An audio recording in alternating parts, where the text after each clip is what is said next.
보통 공부를 되게 잘한다고 하면은 머리가 좋다, 뭐 이제 암기력이 좋다, 이해력이 좋다, 뭐 이제 이런 얘기를 많이들 하잖아요. 물론 그런 능력들을 갖고 있으면 유리한 건 있지만 정말 키워드는 회복 탄력성이 있는 아이들, 없는 아이들, 도대체 뭐가 다른가, 어떤 요소들이 있는가에 대해서 연구를 했는데, 아이가 되게 쉽게 지치고 힘들어하는 거는 계속 패배의 맛을 보고 그 패배감이 너무 싫기 때문에 하기가 싫은 거거든요. 완벽주의 성향 아이들도 또 그래요. 내가 좀 실패할 것 같으면 아예 시도도 안 해요. 그러니까 이 기본적으로 실패가 무섭고 그런 두려움 때문에 공부랑도 계속 가는 거거든요. 이제 좀 프랙티컬한 팁을 좀 하자면,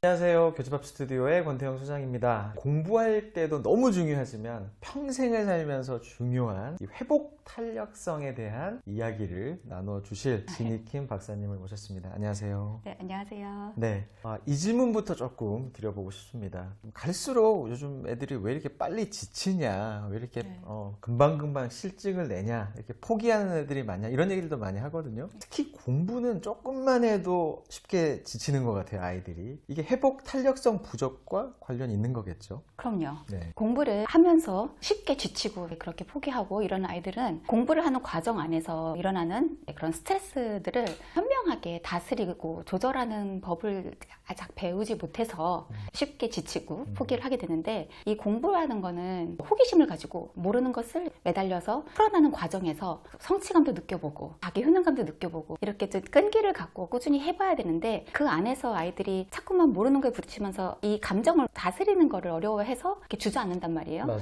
근데 이 회복 탄력성이라는 이 뜻은 이 아이들이 역경이나 고난, 어려움을 마주했을 때 거기에 감정에 휘둘리지 않고 다시 이제 일어서서 앞으로 나아갈 수 있는 그런 힘이거든요. 그래서 이 공부를 하는 데 있어서는 이 회복 탄력성이 정말 가장 큰 기본 요소 중에 하나죠. 고등 때까지도, 그러니까 사실 잠깐이 아니라 초등학교 학부모님들이 좀 명심을 하셔야 되는 게, 초등 때만 잘해 보이는 게 의미가 있는 건 아니잖아요. 네. 이게 고등 때까지도 쭉 공부 잘하는 아이들이 돼야 될 텐데, 그런 아이들이 갖는 특징이 좀 있을까요? 눈에 보이는 특징들? 보통 공부를 되게 잘한다고 하면은 머리가 좋다, 뭐 암기력이 좋다, 이해력이 좋다, 이런 얘기를 많이들 하잖아요. 물론 그런 능력들을 갖고 있으면 유리한 건 있지만 정말 키워드는 AQ나 RQ가 좋아야지 공부를 잘하는 아이들이라고 볼 수 있는데, 이 AQ는 Adversary Quotient라고 해서 보통 IQ처럼 지능지수처럼 역경지수라고 해요. 근데 그거를 뭐 RQ라고 해서 Resilience Quotient에서 회복 탄력성 지수라고도 얘기를 하는데, 이 학자들은 AQ나 RQ에 있어서 필요한 베이스 그런 요소들이 약간씩의 차이는 있지만 공통적으로 얘기를 하는 것이 긍정성, 끈기, 자기 효능감, 대인관계, 그리고 조절 능력, 이렇게 얘기를 해요. 그래서 그런 능력들을 가진 아이들이 결국에는 고등학교 때까지 끝까지 공부로 잘 이끌어 나갈 수 있는 거죠. 근데 그러면 고등 때까지를 잘할 아이들, 회복 탄력성이 당연히 있는 아이들일 텐데, 네. 지금 궁금하실 거예요. 우리 아이는 지금 회복 탄력성이 있나 없나? 이거를 좀 확인할 수 있는 방법이 없을까요? 보스턴 공립초등학교를 다니면서 회복 탄력성 연구를 했었어요. 거기서 추린 5가지 요소들을 제가 회복 탄력성의 힘 책에서 5C로 정리를 했었는데, 첫 번째는 캐릭터를 해서 타고난 기질, 네, 그리고 두 번째는 confidence에서 자존감이 되게 단단한 아이들, 세 번째는 connection에서 대인관계죠. 친구들과의 관계, 주변 사람들과의 관계, 그리고 네 번째는 커뮤니케이션에서 소통 능력이에요. 소통 능력이라는 게 말만 잘한다는 것이 아니라 나의 감정을 표현하고 나를 표현하고 또 상대방을 타인의 얘기를 또 들어주고 그리고 공감을 하고, 이게 소통인 거거든요. 그런 소통 능력이 좋은 아이들. 그리고 다섯 번째는 코핑이라서 대처 능력, 조절 능력인 거. 어떤 상황에서 어떻게 대처를 하느냐. 그래서 이런 5가지 요소들을 5C로 정리를 했는데, 이렇게 제가 말씀을 드리면 그 첫 번째 타고난 기질, 캐릭터에 대해서 반문을 하세요. 그러면 어떤 기질이 회복 탄력성이 좋은 거냐 이렇게 물어보시는데, 여러 가지 기질들이 있잖아요. 아이들이 보통 외향적인 아이들, 그리고 좀 긍정적인 아이들, 그리고 낙천적이고, 그리고 좀 유머러스한 아이들, 이런 기질을 갖고 태어난 아이들이 회복 탄력성이 좀 좋아요.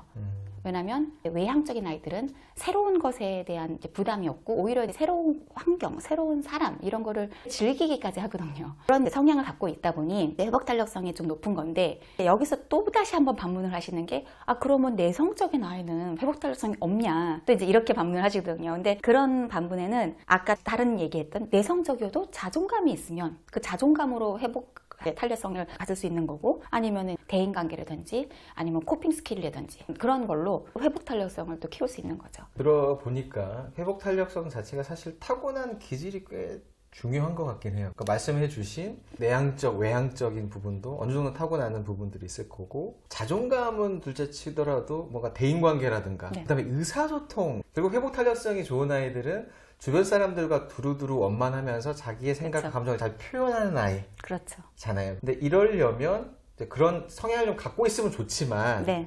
문제는 그렇지 못한 아이들 같은 경우에 도대체 그럼 부모님이 어떻게 해줘야 우리 아이의 이 회복 탄력성을 키워줄 수가 있나. 근데 네. 두 아이의 엄마시죠. 네. 근데 두 아이가 갖고 태어난 기질이 좀 다르다고 들었습니다. 네, 어떻게 맞아요. 다른가요?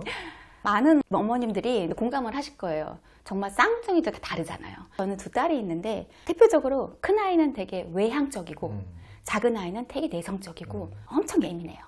그래서 저는 큰 아이 키울 때는 이렇게 좀 거적 키운다는 그런 거 있잖아요. 타고난 기질도 외향적이고 되게 낙천적이고 유머러스하고 이러니까 어디를 냅둬도 되게 혼자 알아서 스스로 이렇게 이제 가는 그런 게 되게 많았어요. 하지만 또 그런 외향적인 아이가 갖는 또 어려움이 있고요.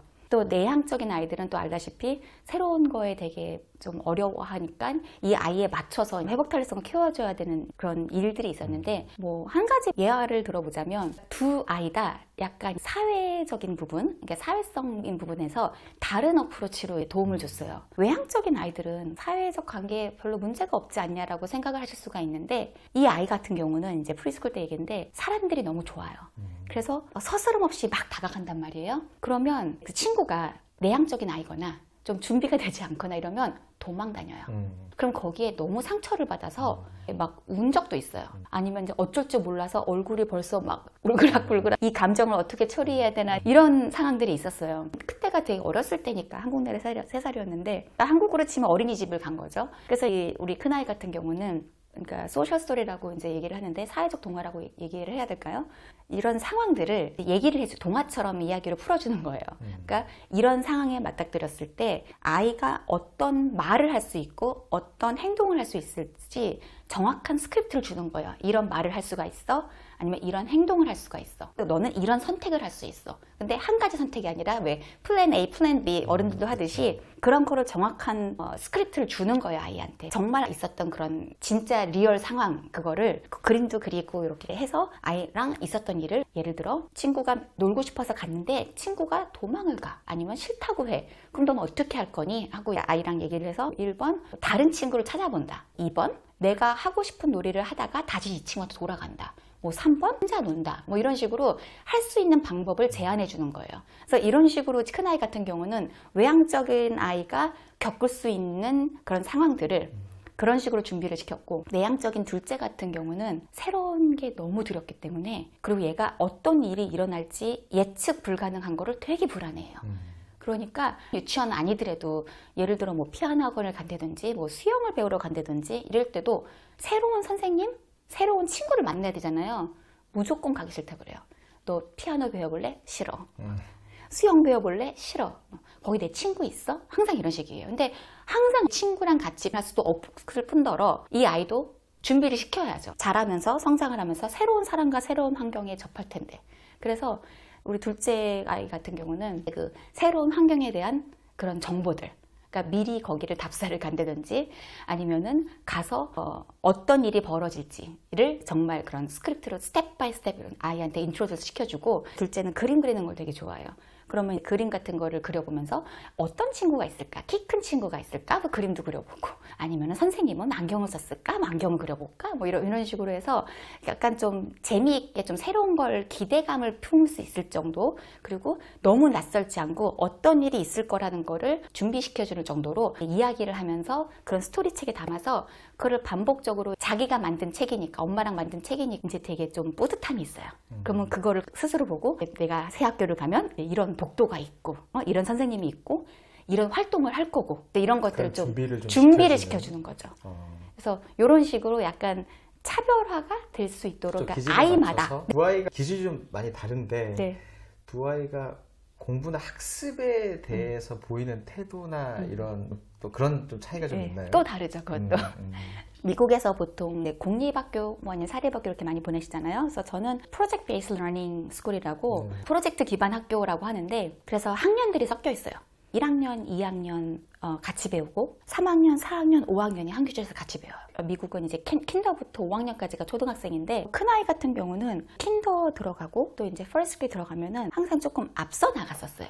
애가 조금 빠른 편이라서 킨더에 들어가는데도 수학 같은 게 좀 빠르니까 이제 1학년하고 같이 하고 1학년 있을 때는 2학년. 그러니까 어차피 믹스드 에이지다 보니까 자기의 페이스대로 더 빨리 진도를 이제 나가게 된 거죠. 그러니까 아이는 처음부터 컨피던스나 이런 것들이 나는 좀 이렇게 빨라, 잘해 이런 거게 생기면서 더 잘하고 싶은 이런 이제 향상심 같은 게 더 생긴 거예요. 그런 동기부여가 돼서 더 잘하고 싶고 더 해보고 싶고 이런 게 있어서 좀 어찌 보면 저는 좀 럭키한 엄마죠. 이렇게 스스로 본인이 막 하고 싶어서 막 하는 스타일이었어요. 그래서 그렇게 하다 보니 공부 면에서 저는 한 번도 시켜보질 않아요. 왜냐하면 그 프로젝트 베이스 러닝 학교를 보낸 이유도 초등학교 때 정말 다양한 경험을 하면서 아이가 성장하길 원했고 큰아이 같은 경우는 되게 외향적이지만 리더십하고는 또 다른 성향이 있어요. 리더십은 또 솔직히 없었어요. 그러니까 저는 아이가 외향적이니까 리더십도 되게 있을 거라고 생각을 했는데 이건 또 다른 문제인 거예요. 그래서 저는 아이가 조금 리더십도 있었으면 좋겠고 하는데 아이가 다 엄마 마음 같지 않잖아요. 그렇죠.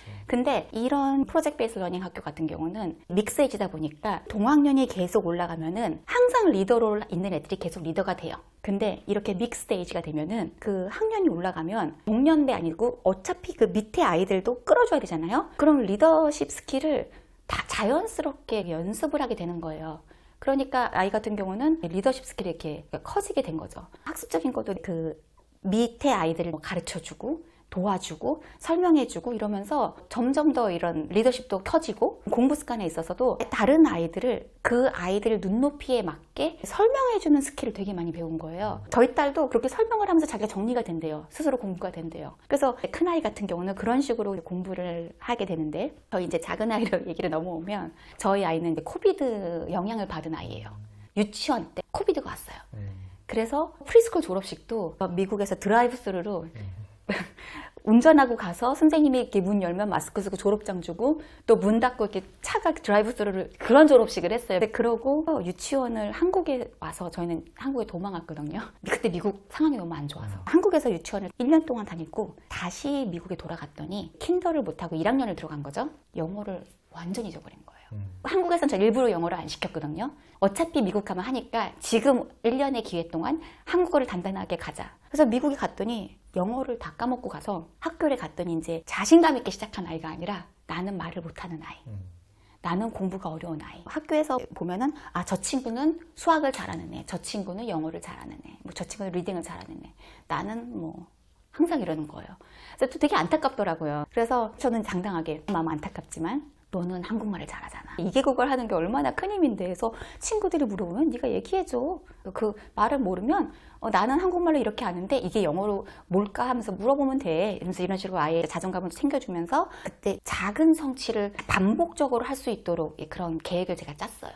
그러니까 얘를 스스로 놔두기에는 시작점이 달랐던 거예요. 큰아이는 시작점이 그냥 놔둬도 스스로 이렇게 갈 수 있는 상황이었고 그런 성향의 아이였지만 둘째 아이 같은 경우는 약간 좀 전략적인 게 필요했어요.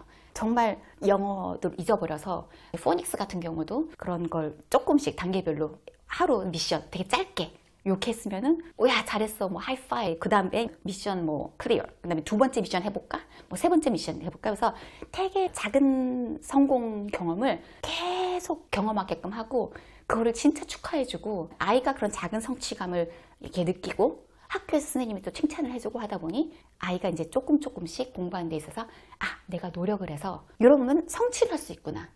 내가 이렇게 성장할 수 있구나 이거를 맛본 거죠. 그렇게 공부하는 방향을 아이한테 이끌어줬어요. 둘째 같은 경우는. 작은 성취감을 느끼면서 사실 네. 그게 효능감뿐만이 아니라 회복 탄력성을 키우는 것도 당연히 네, 이렇게 그럼요. 연결돼서 가겠네요. 방금 말씀해 주신 게 각 가정에서 우리 애를 도대체 어떻게 회복 탄력성을 키워줘야 될까? 네.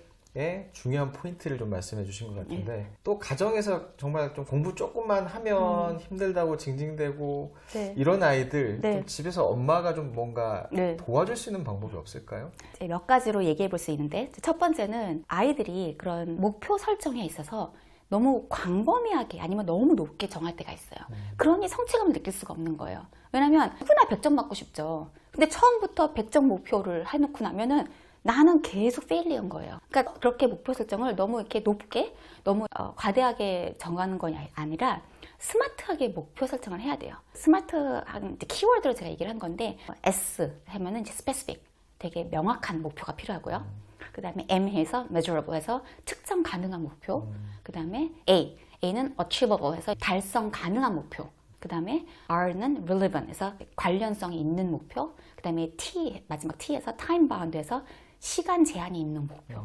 그래서 요 가이드라인으로 해서 아이한테 목표를 설정해 주면 아이가 조금 더 그 목표의 성취에 가까워질 수가 있는 거예요. 또 다른 각도로도 보면은 아이가 되게 쉽게 지치고 힘들어하는 거는 계속 패배의 맛을 보고 그 패배감이 너무 싫기 때문에 하기가 싫은 거거든요. 완벽주의 성향 아이들도 또 그래요. 내가 좀 실패할 것 같으면 아예 시도도 안 해요. 그러니까 기본적으로 실패가 무섭고 그런 두려움 때문에 계속 공부랑도 계속 가는 거거든요. 그래서 이 실패랑 친해져야 되는 거예요. fail을 갖다가 다시 해석을 보자면 fail은 first attempt in learning이에요. 그러니까 배움에 있어서 fail하는 거는 당연한 거예요. 그래서 저는 아이들한테 fail은 제 해석으로 다른 뜻을 가르쳐주고 저희 둘째가 되게 그 완벽주의 성향이라서 약간 자기가 못할 것 같으면 안 한다 그러거든요.